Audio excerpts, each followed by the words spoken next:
बिस्मिल्लाहिर्रहमानिर्रहीम। अस्सलामुअलैकुम। आज हम पढ़ेंगे एक हैरत अंगेज़ और अनोखा वाक़या जो अपने आप में बहुत ही अनोखा है। इज़्ज़ुल दौला के उमरा में से एक तुर्की नौजवान था।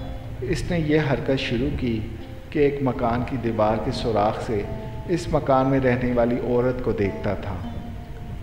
इस औरत ने अपने शौहर को बताया कि ये तुर्की लड़का रोज़ाना बहुत देर तक इस सुराख से देखता है। इसने मेरा आराम हराम कर दिया है। यहाँ घर पर कोई नहीं होता देखने वाला यही समझेगा कि मैं इससे बातें क्या करती हूँ। मेरे समझ में नहीं आता कि मैं क्या करूँ। इसके शौहर ने कहा कि तू इसके नाम एक ख़त लिख जिसका मज़मून ये हो कि रोज़ाना खड़ा होना बेकार बात है। जब इशा की नमाज के बाद अच्छी तरह अंधेरा हो जाए और लोग सोकर गाफिल हो जाएं, तो तुम घर में आ जाना, मैं दरवाज़े के पीछे होंगी।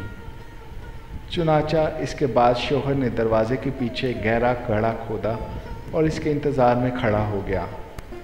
जब वह तुर्की लड़का आया और दरवाज़ा खोला और अंदर दाखिल हुआ तो इस औरत के शौहर ने इसको धक्का देकर गड्ढे में डाल दिया और इस पर मिट्टी भर दी। इस वाक़े को कई दिन गुजर गए, किसी को कुछ खबर ना हुई। एक दिन इज़्ज़ुल दौला ने दरियाफ़्त किया कि फ़लाँ शख्स कहाँ है। इसको बताया गया कि इनका कुछ पता नहीं। इस पर इज़्ज़ुल दौला गौर व फ़िक्र करते रहे, यहाँ तक कि इस तहक़ीक़ की इन्होंने ये सूरत निकाली कि एक शख्स को इस मुअज़्ज़िन को बुलाने के लिए भेजा जो इस मकान के करीब वाली मस्जिद का मुअज़्ज़िन था। इसने मुअज़्ज़िन को बज़ाहिर बहुत सख्त पकड़ा और इज़्ज़ुल दौला के सामने हाजिर कर दिया। फिर इसने आहिस्ता से इससे कहा कि ये 100 दिनार ले लो और जो कुछ हम तुमको हुक्म दे इसकी तामील करो। जब तुम अपनी मस्जिद में जाओ तो इशा की अज़ान ज़्यादा रात के यानी देर से देकर मस्जिद में बैठ जाना। फिर सबसे पहले जो शख्स तुम्हारे पास आए और तुमसे तेरी गिरफ़्तारी नाफिज होने की तहक़ीक़ करे तो इसकी मुझे इत्तला दे देना। इसने कहा बहुत अच्छा। तो इस मुअज़्ज़िन ने ऐसा ही किया। तो जो शख्स सबसे पहले मस्जिद में तहक़ीक़ के लिए आया तो ये वही शख्स था जिसने तुर्की को मारा था। इसने मुअज़्ज़िन से कहा मेरा दिल तेरी तरफ लगा हुआ था और तुम्हें इज़्ज़ुल दौला की तुमसे क्या ग़रज़ थी।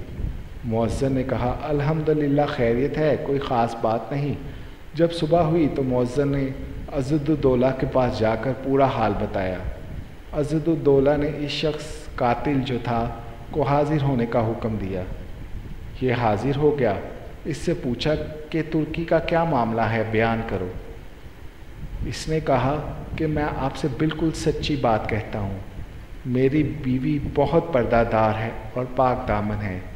यह शख्स घात लगाए हुए इसको देखता था और परेशान करता था और मेरी बीवी बदनामी के खौफ से इस शख्स के खड़े रहने से परेशान हो गई तो मैंने इसके साथ ऐसा मामला किया और पूरी तफसील बयान कर दी। इज़्ज़ुल दौला ने कहा जाओ सुपुर्द खुदा। ना किसी ने कुछ सुना और ना किसी ने कुछ पूछा। बेशक बुरे काम का बुरा ही अंजाम होता है। अल्लाह ताला हमें इस वाक़े से सबक हासिल करके बुरे अफ़ाल से बचने की तौफ़ीक़ अता फ़रमाए। आमीन या रब्बुल आलमीन।